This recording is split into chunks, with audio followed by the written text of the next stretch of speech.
Today we're going to do a full undercarriage assessment on the 750K. We're going to start by walking up on the machine and doing a visual inspection, see if we see any damages. Do we have any bent or damaged track pads? Any structural damage? We'll look and see if we see any wetness on any of the rollers, top rollers, bottom rollers, in case they're maybe losing some oil. We'll also check that with the front idler too. Those are visual checks that you can do when you first walk up on the machine. We have this tool right here, which we use for the top rollers. Very, very simple. We just come over here to our top roller, squeeze it down, and just pull it around it. That's all we have to do. And then we'll take our measurement between here and here, and that will give us our percentage of wear when we look on our chart. This tool right here we use for the bottom rollers. It's the same process as we do for the top roller.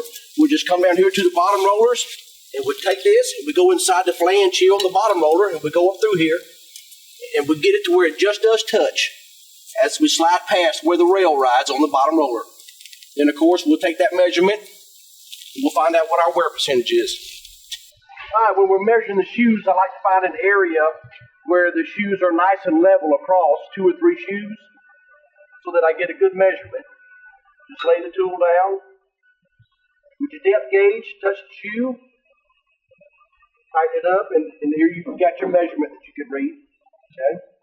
From this point, I like to move, since I've already got the depth gauge, I like to come down here to my rails so that I can get my rail height. The way we get our rail height is we go across the rails here underneath.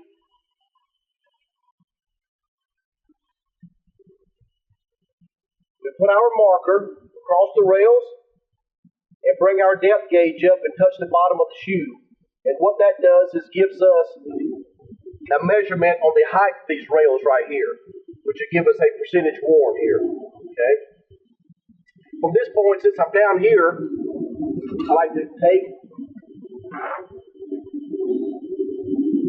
and use my pin and bushing tool, since I'm already down here where the pin and bushings are. The way we use this tool is we open it up enough to where we can go over the bushing to where it just slides over it. You want it to just barely touch as it's coming over. When we get that reading, then you can come up and you can measure and make your mark down.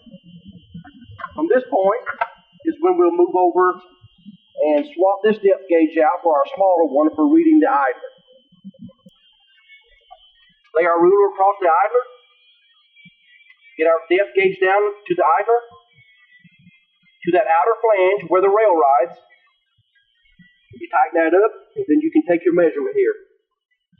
Once you get that, you can check the chart, see where your spec is. One of the biggest indicators on when it's time to do something to the undercarriage, what most people go by would be the sprockets.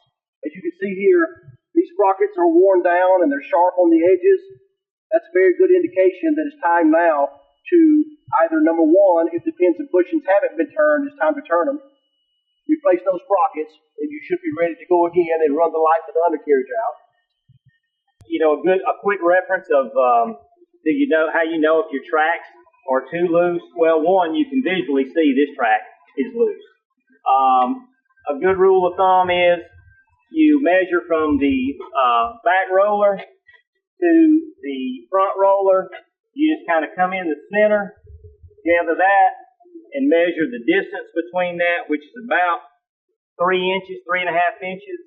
This track should be about 2 1/4, plus or minus a quarter, 2 inches of depth between the two. Take this cover off.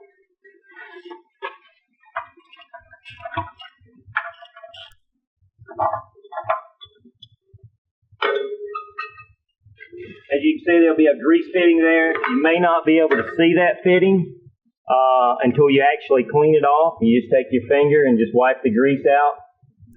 Typical grease gun. You just pump it out till you think you're close to 2 1/4.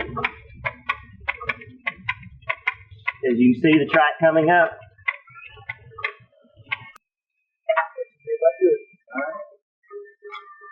we'll do is we'll go from the back and the roller. Okay. So just a little under 2 inches. Cover. Back on. Tracks being too tight and running the machine in reverse when not necessary are the two leading causes of the majority of the wear, unnecessary wear on the undercarriage. If you're ever wondering what the specs are on this particular machine or any John Deere machine, here does a good job of providing a decal with one, your track sag. You can see 2 inches plus or minus a quarter of an inch.